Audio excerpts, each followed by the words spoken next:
बात करते हैं क्वेश्चन नंबर 85 की। In a copper atom 29 electron surround its nucleus. 29 electron जो है न्यूक्लियस को सराउंड करते हैं। Consider two piece of copper each weighing 10 gram. Let us transfer one electron from one piece to another for every 1000 atoms in the piece. The coulombic force between these two pieces of copper kept at a distance of 10 centimeter apart after transfer of electron will be। तो क्या बताना है आपको बच्चों, यहाँ पर आपको force बताना है। ठीक, चलिए फिर से समझ लेते हैं कि कॉपर एटम में इन्होंने कहा है कि इलेक्ट्रॉन्स ट्रांसफर हो रहा है। मान लेते हैं हम इलेक्ट्रॉन है और ये हमारा जो है ये कॉपर का एक एटम। ठीक, इसमें से इलेक्ट्रॉन्स जो है वो ट्रांसफर हो रहा है। 29 इलेक्ट्रॉन सराउंड इट्स न्यूक्लियस। ठीक, copper and 29 electron surround its nucleus. तो 29 इलेक्ट्रॉन जो है इसके सराउंडिंग में है। ठीक, each consider two piece of copper each weighing 10 gram. ठीक, तो चलो इसको भी हम क्या कर लेते हैं, तो सबसे पहले इसको भी एक कॉपर बना लेते हैं। ठीक है, जिस हिसाब से क्वेश्चन कर रहा है ना उस हिसाब से मैं भी बना देता हूँ। तो दोनों का वेट कितना है, 10 ग्राम है और 29 इलेक्ट्रॉन जो है वो सराउंड कर इसके चारों तरफ है।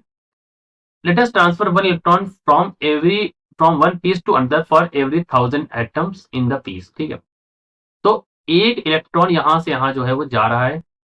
ठीक, ऐसा इन्होंने बोला है। ठीक, और इनके बीच में जो दूरी है वो कितनी है, 10 सेंटीमीटर की है, इन्होंने बोल दिया ऐसा क्वेश्चन में। ठीक, तो सबसे पहले हमें क्या पता करना होगा यहाँ पर, सबसे पहले हमें पता है इन्होंने हमें निकालना है यहाँ पर फोर्स। ठीक है, तो फोर्स निकालने के लिए जो पहले बच्चों को यहाँ पर क्या करना होगा, हमें यहाँ पर करना होगा कि हमें सबसे पहले क्यू की वैल्यू बताओ। ठीक है, और क्यू के लिए हमें क्या होना चाहिए, नंबर ऑफ इलेक्ट्रॉन कितने ट्रांसफर हुए वो हमें पता होना चाहिए। तो हमें सबसे पहले एन की बात कर लेते हैं। ठीक है, तो एन इज इक्वल टू क्या हो जाएगा, एन इज इक्वल टू हो जाएगा small M divide by capital M into N A. ठीक, स्मॉल एम की वैल्यू जो है वो 10 ग्राम का है तो 10 ग्राम में ले दिया। कैपिटल एम जो है वो कॉपर का होना चाहिए, तो 63.5 इन्होंने दे रखा है देखो यहाँ पर। ठीक है, ये 63.5। अब अवगाद्रो नंबर जो है उसकी वैल्यू भी दे रखी है, तो 6 इंटू 10 की पावर 23। ठीक, तो यहाँ से हमारे नंबर ऑफ इलेक्ट्रॉन जो है वो निकल जाएंगे, यहाँ से मतलब एन स्मॉल एन की वैल्यू यहाँ पर आ जाएगी। ठीक, तो उसका भी अब मैं निकालता हूँ नंबर ऑफ इलेक्ट्रॉन्स। ठीक है, पर सबसे पहले स्मॉल एन की वैल्यू निकालते हैं। स्मॉल एन की वैल्यू जो आ जाएगी वो आ जाएगी 9.478।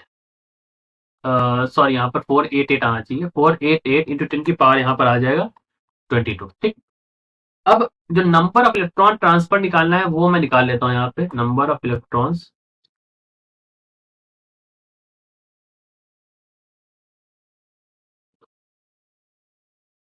Transfer capital N is equal to N, और इन्होंने कहा है for every 1000 atom in the piece, तो N by 1000।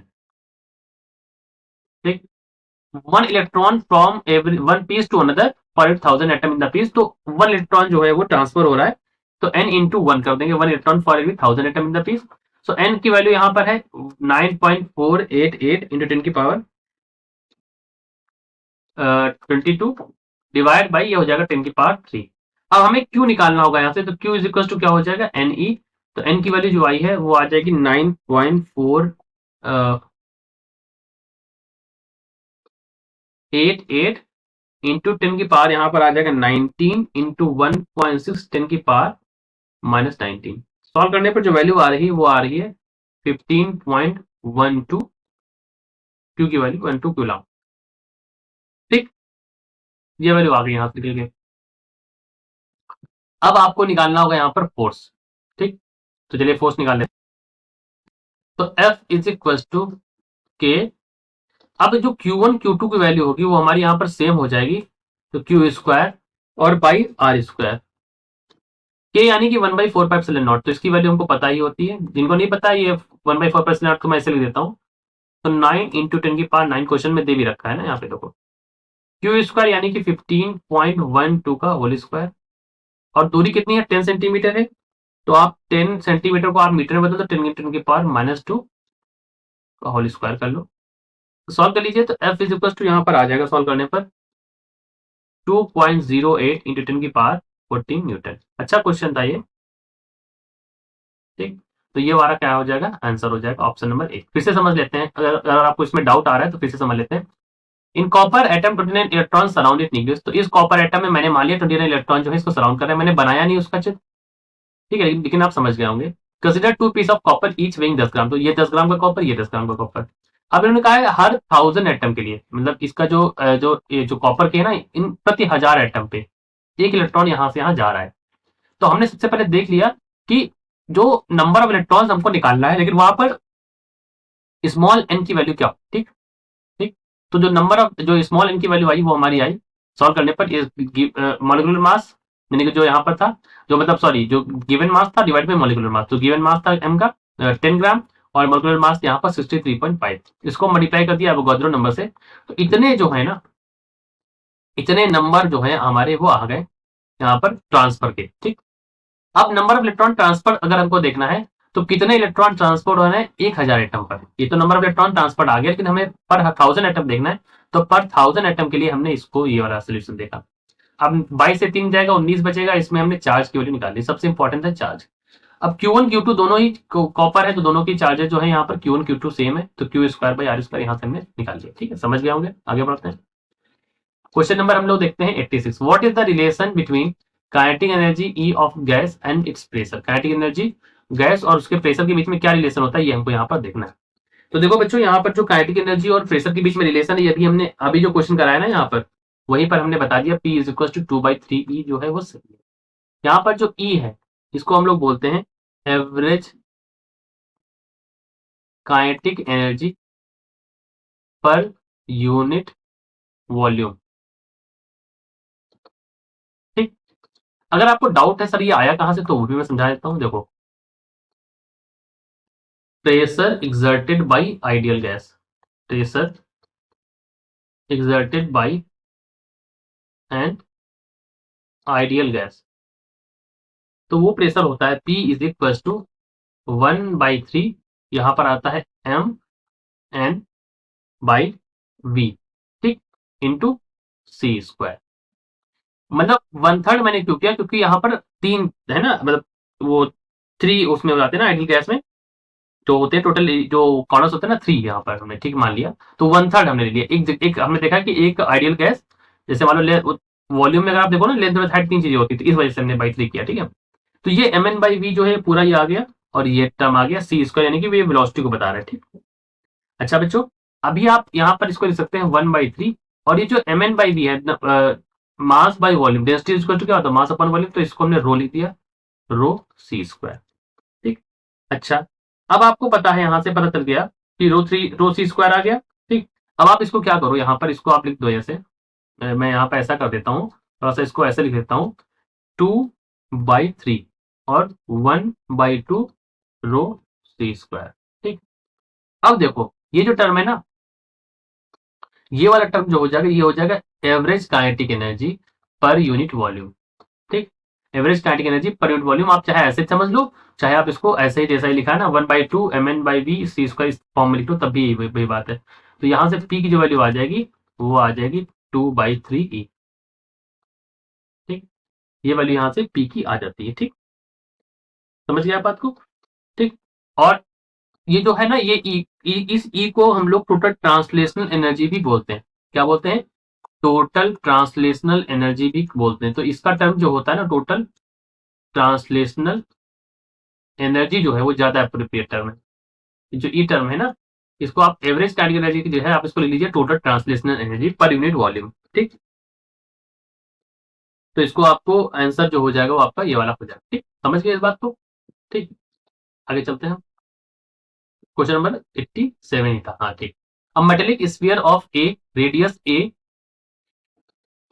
charged to potential V if this sphere is enclosed by a spherical conducting cell B of radius B is greater than A, interconnected through a wire, the potential on sphere A will be, ठीक।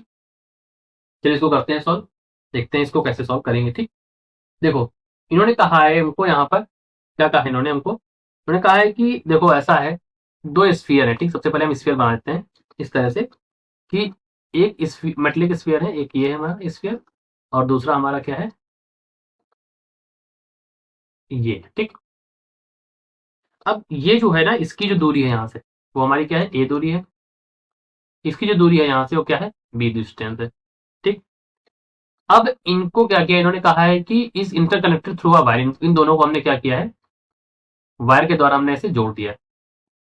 ठीक, अब आपने इन दोनों को wire के द्वारा अगर जोड़ दिया यहाँ पर, तो आपको पता है v इज इनिशियली जो वैल्यू होगी वो क्या होती है v की, v is equal to K Q by are होती है। तो आर की वैल्यू यहाँ पर क्या है, a है, तो सबसे पहले केस के लिए क्या हो जाएगी, इनिशियली a हो जाएगी। लेकिन आफ्टर इंटरकनेक्टिंग, आफ्टर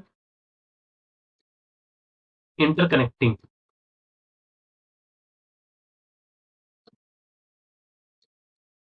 इन दोनों को जोड़ने के बाद क्या हो जाएगी, v dash is equal to K Q by B हो जाएगा।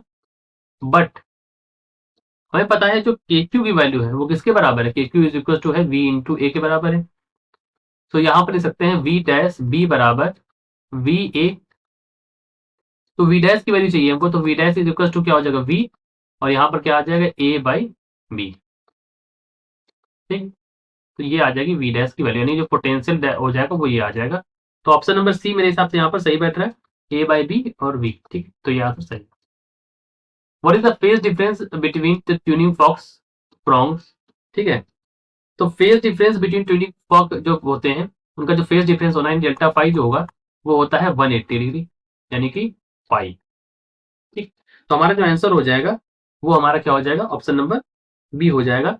अब इसका रीजन देखो मैं बता देता हूं, क्योंकि दोनों जो है, मैं लिख ही देता हूँ, क्या 1 मिनट रुक जाओ, मैं लिख देता हूँ। Since they both are travelling outwards and inwards at the same time at any given moment, they are traveling in opposite directions। अब क्योंकि एक दूसरे के अपोजिट डायरेक्शन में ट्रेवल कर रहे हैं तो ट्यूनिंग फॉक की जो फेज डिफरेंस हो जाएगा वो क्या हो जाएगा, 180 डिग्री हो जाएगा, अपोजिट। ठीक, आगे बढ़े, समझ गए। An electric iron draws 10 ampere and electric toaster 5 ampere and electric refrigerator 3 ampere from 220 service line. At all the three appliances connected in parallel operate at the same time, the rating of the fuse for their operation should be। ठीक है, चलिए करते हैं इसको।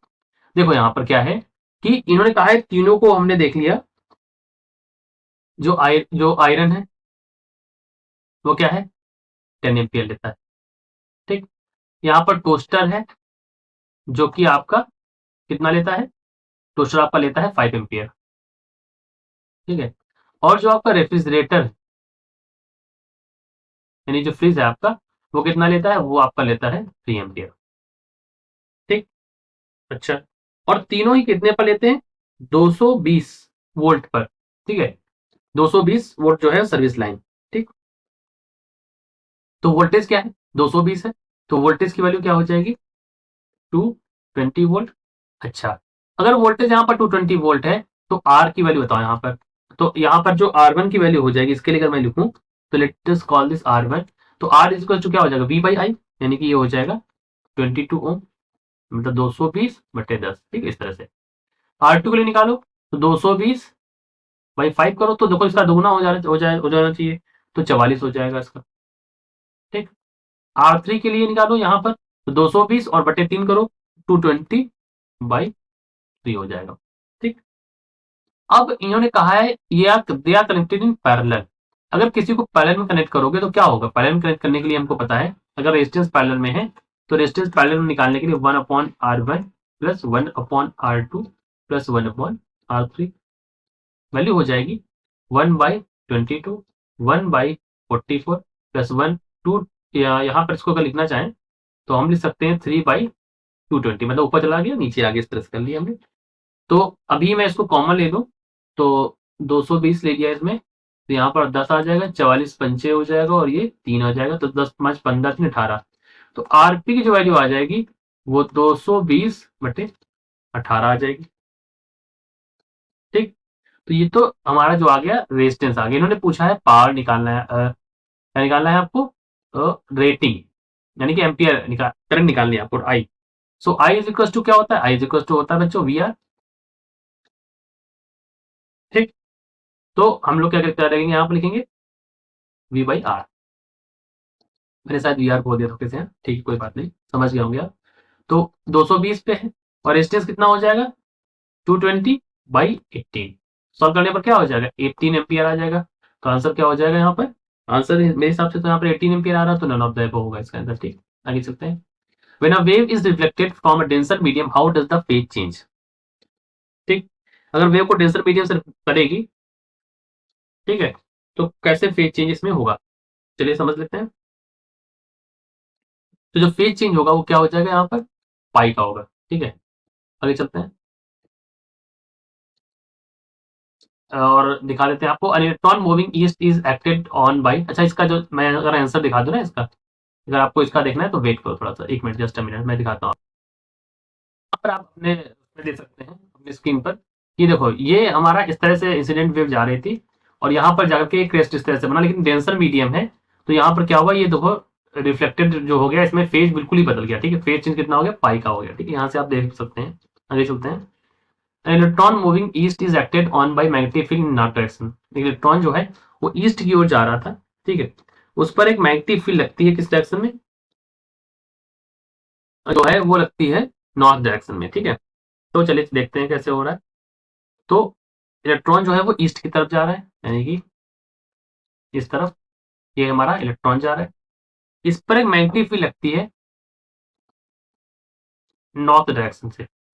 ठीक, ठीक, तो मैं ऐसा बोल सकता हूं कि कंडीशन कुछ इस तरह से है कि इलेक्ट्रिक फील्ड इस डायरेक्शन में है और मैग्नेटिक फील्ड इस डायरेक्शन में है। ठीक है मेरे बच्चों, अच्छा अब ये जो डायरेक्शन है ये हमारी आई कैप की है, ये जो डायरेक्शन है ये हमारी जे कैप है। एफ इज इक्वल टू क्या होता है, एफ इज इक्वल टू होता है Q we cross B.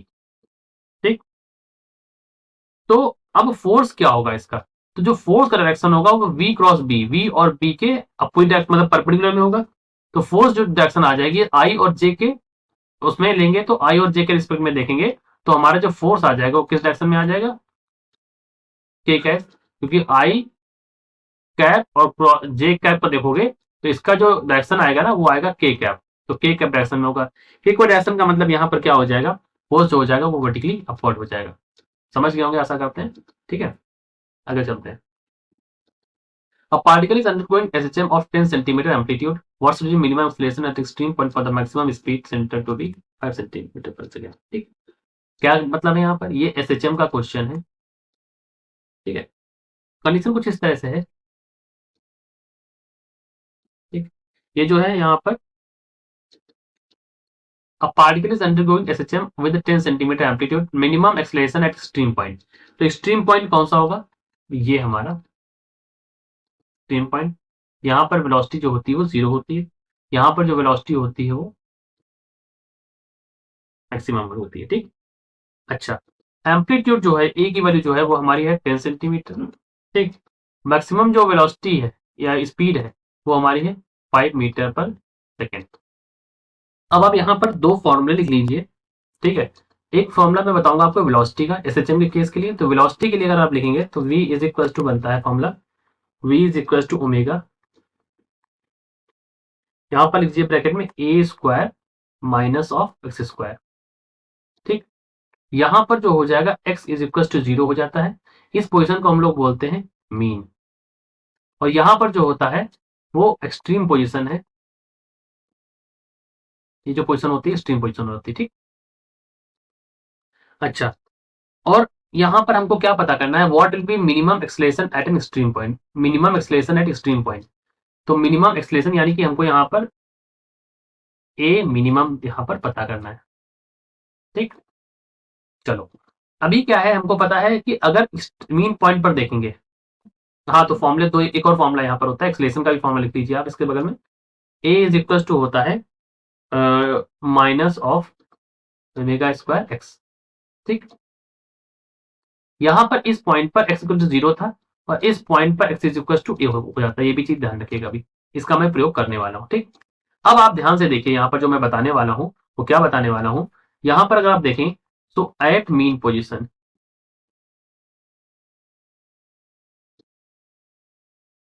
X is equal to क्या हो जाती है 0, तो वेलोसिटी की वैल्यू क्या हो जाएगी, ओमेगा ए हो जाएगी, हो जाएगी। जो एम्पलीट्यूड दे रखा है वो 10 सेंटीमीटर दे रखा है, तो 10 सेंटीमीटर को अगर आप मीटर में लिखेंगे तो 10/100 मीटर लिख लीजिए, इसको सॉल्व नहीं करना भी, ऐसे भी लिख सकते हो आप चाहो तो। अब आपको पता है वेलोसिटी जो है वो मैक्सिमम है और मैक्सिमम वेलोसिटी जो है वो कितनी है, सेंटर पर 5 मीटर पर सेकेंड है। तो इसकी जगह मैं लिख सकता हूँ 5 और ओमेगा, और एक की जगह कितना लिख सकता हूँ यहाँ पर 10 और बाई 100। सॉल्व भी कर सकता था मैं, कोई दिक्कत नहीं थी। सो ओमेगा की वैल्यू क्या आ जाएगी, 50, क्या आ जाएगी 50। ठीक। अच्छा, अब हमको निकालना है एम्पलीट्यूड, तो एम्पलीट्यूड लिखेंगे यहाँ पर हम उठा के, ये तो हमारा ये आ गया वेलोसिटी, एक्सेलरेशन निकलेंगे तो हो जाएगा माइनस, और यहाँ पर हो जाएगा 50 का स्क्वायर। अब हमको पता है एट एक्सट्रीम पॉइंट, हम क्या चेक कर रहे हैं, एट एक्सट्रीम पॉइंट जो एक्स होता है वो किसके बराबर होता है, ए, और ए की वैल्यू जो है वो 10/100 है, ये मीटर्स में है। तो हमने इसके लिए लिखना है 10/100 मीटर्स के टर्म्स में। तो क्या हो जाएगी वैल्यू, ये वैल्यू हो जाएगी सॉल्व करने पर 250 मीटर पर सेकेंड स्क्वायर। ये हमारा क्या आ जाएगा, रिलेशन आ जाएगा। आंसर हमारा हो जाएगा ऑप्शन नंबर सी। आगे बढ़ते हैं। A capacitor is connected to 12 volt battery with through 10 ohm resistance. ठीक है, एक कैपेसिटर है वो 12 वोल्ट बैटरी से कनेक्ट है, 10 ओम रेजिस्टेंस है, तो आर की वैल्यू यहाँ पर कितनी है 10 ओम।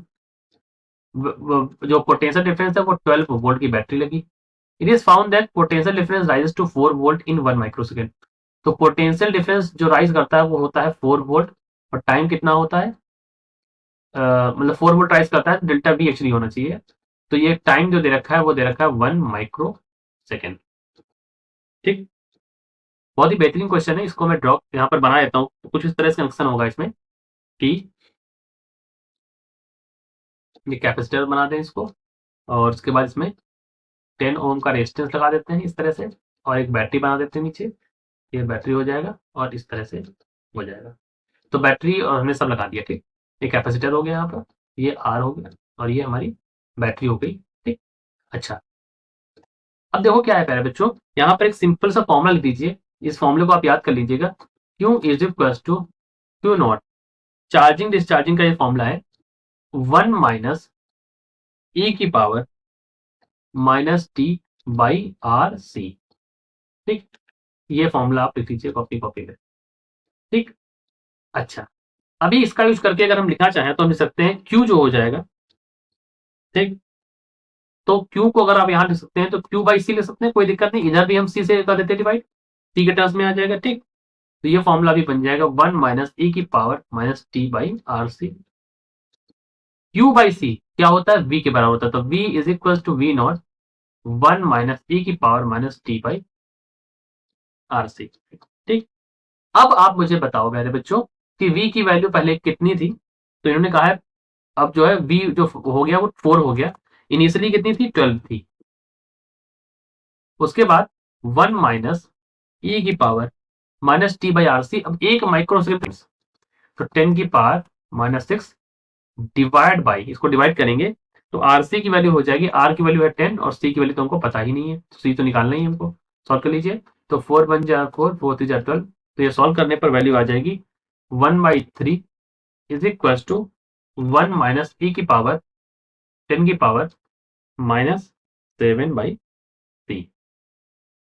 ठीक, अब आप इसको फर्दर सॉल्व कर लीजिए, यहाँ पर फर्दर सॉल्व करने पर हो जाएगा, ये हो जाएगा ऐसा करो आप इसको ले जाओ, तो हो जाएगा ई की पावर माइनस,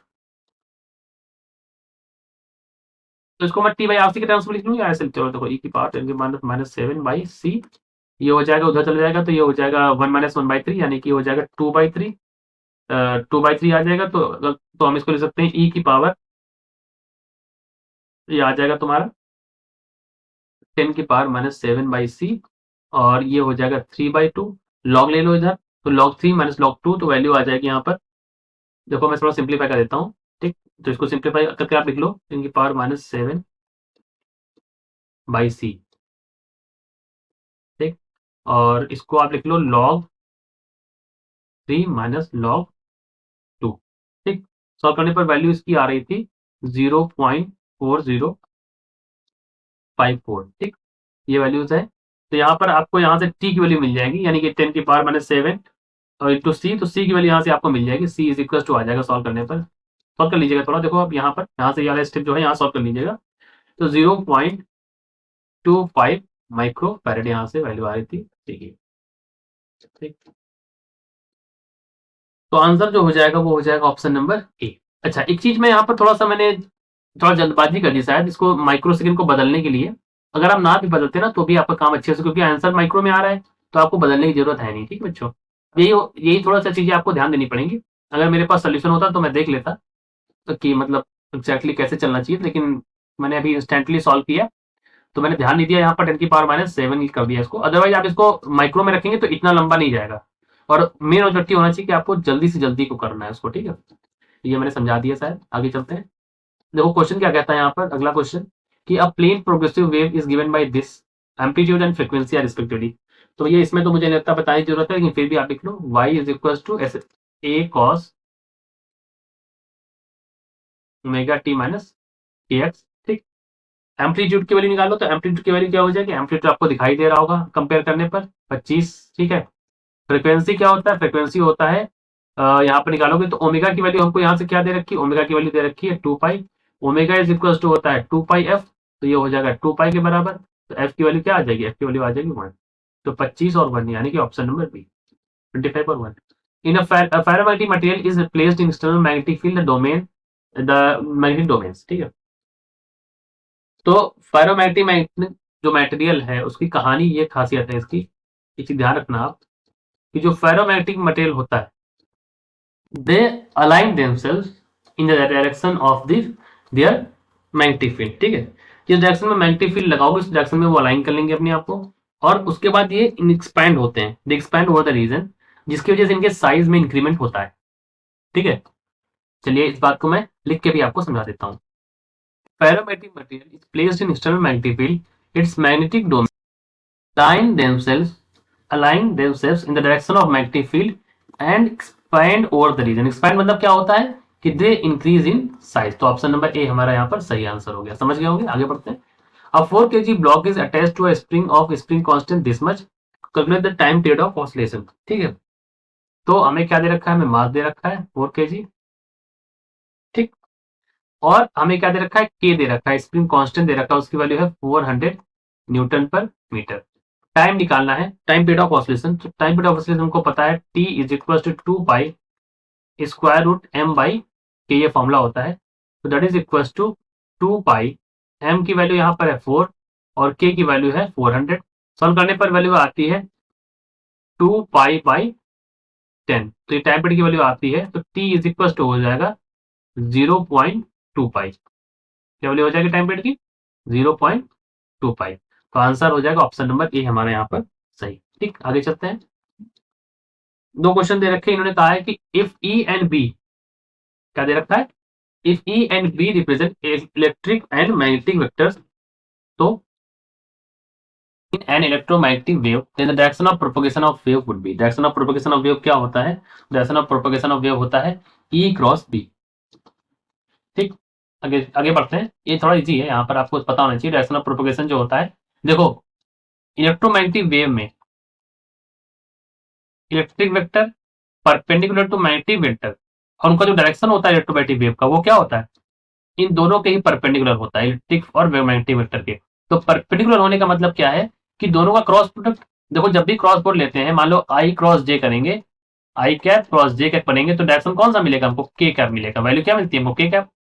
ठीक, इस वजह से आपको यहाँ पर ऐसे ध्यान रखना। ठीक, ई क्रॉस बी ही इसका आंसर होगा, B cross E negative terms में चला जाएगा, तो ई क्रॉस बी इसका आंसर होगा। ठीक, how is the electric field at the surface of charge conductor related to surface charge density. Electric field और सरफेस चार्ज में क्या रिलेशन होता है, तो E इज इक्वल टू क्या होता है, E is equal to sigma by 2 epsilon not. ठीक, तो E is proportional to sigma, तो दिस इज प्रोपोर्शनल। तो आंसर नंबर ए यहाँ पर होना चाहिए, ऑप्शन नंबर ए। ठीक, in an inductor a resistor and capacitor connected with the AC source with increase of source frequency slightly from a very low value the reactance। ठीक, इन्होंने कहा है कि इंडक्टर कैपेसिटर, इंडक्टर यानी कि R L C, यानी कि इन्होंने बात करी यहाँ पर एलसीआर सर्किट के बारे में। अब एलसीआर सर्किट में आप प्यारे बच्चों आपको पता होना चाहिए, अगर हम इसको ड्रॉ कर लेते हैं पहले एलसीआर सर्किट को, मैं थोड़ा सा यहाँ पर ड्रॉ कर लेते हैं, तो क्या हो जाएगा एलसीआर सर्किट को मैं ड्रॉ करूँ यहाँ पर, तो will come to know that this is your LCR circuit. ये हो गया आपका एल, फिर उसके बाद ये हो गया आपका आर, और फिर मैंने यहाँ पर लगा दिया सी, और इसको हमने कनेक्ट कर दिया एक एसी सोर्स से, ठीक। तो ये आपका हो गया एलसीआर सर्किट, ठीक। अब यहां पर क्या होता है, यहां पर दो चीजें होती हैं, एक होता है एक्सएल, ठीक है, एक्सएल इज इक्वल टू होता है ओमेगा एल, एक होता है XC, XC is equal to होता है 1/ओमेगा सी। एक्सएल को बोलते हैं क्या, इंडक्टिव कैपेसिटेंस, तो कैपेसिटी सॉरी इंडक्टिव रिएक्टेंस और कैपेसिटिव रिएक्टेंस, ठीक है, स्लिप ऑफ टंग हो गया। तो इसको बोलते हैं इंडक्टिव रिएक्टेंस, ठीक है, this is your inductive reactance and this is your capacitive reactance, ठीक है। ये क्या है आपका कैपेसिटिव रिएक्टेंस है। अब देखो यहां पर देखो तो एक्स ओमेगा जो होता है ना, ओमेगा ओमेगा क्या होता है, ओमेगा इज इक्वल टू होता है 2 पाई एफ, ठीक। तो अगर आप इसके लिए देखेंगे ग्राफ बनेंगे, तो इसके लिए जो ग्राफ बनता है कुछ इस तरह से बनेगा, इस तरह से। तो अगर आप एक तरफ एक्सेल रखें एक तरफ फ्रिक्वेंसी रखें तो डायरेक्टली प्रोपोर्शनल का साइन, यहाँ पर इनवर्सली का साइन है, तो यहाँ पर अगर एक तरफ एक्सी रखें एक तरफ फ्रिक्वेंसी रखें, कुछ इस तरह का काम हो जाएगा। तो आंसर क्या हो जाएगा कि अगर आप फ्रिक्वेंसी बढ़ाएंगे, क्या करेंगे बच्चों, अगर आप फ्रिक्वेंसी को बढ़ाएंगे तो क्या होने वाला है, फ्रिक्वेंसी बढ़ाने पर एक्सएल की जो वैल्यू हो जाएगी वो तो आपकी बढ़ जाएगी, बट एक्ससी की वैल्यू जो है वो आपकी घट जाएगी, ठीक। तो आंसर इसका क्या हो जाएगा 99 वाले का, तो इसका जो आंसर हो जाएगा वो हो जाएगा ऑफ इंडक्टर इंक्रीजेस, ये तो नहीं होगा, बी वाला नहीं हो सकता है, और बाकी तो गलती है, ठीक है। तो ऑप्शन ए ही हमारा यहाँ पर सही है, मैंने चेक कर लिया सभी, ठीक। और आप 100 क्वेश्चन कर लो, तो 100 क्वेश्चन, उसके बाद आप नेक्स्ट वीडियो में करो, ठीक है, आप भी थक गए होंगे। ठीक है। अब देखो ड्राई ह्यूमन बॉडी का जो मैग्नीट्यूड होता है, अब देखो ये जो है ना इस तरह के क्वेश्चन, इस तरह के क्वेश्चन तो आपको डायरेक्टली पता होना चाहिए कि ये जो होता है इसका वो 10⁴ ओम होता है, ठीक है। So I hope you like the video, कोई डाउट हुआ तो आप कमेंट सेक्शन में जरूर बताइएगा, शेयर करिए, सब्सक्राइब करिए। थैंक यू फॉर वॉचिंग, जय हिंद।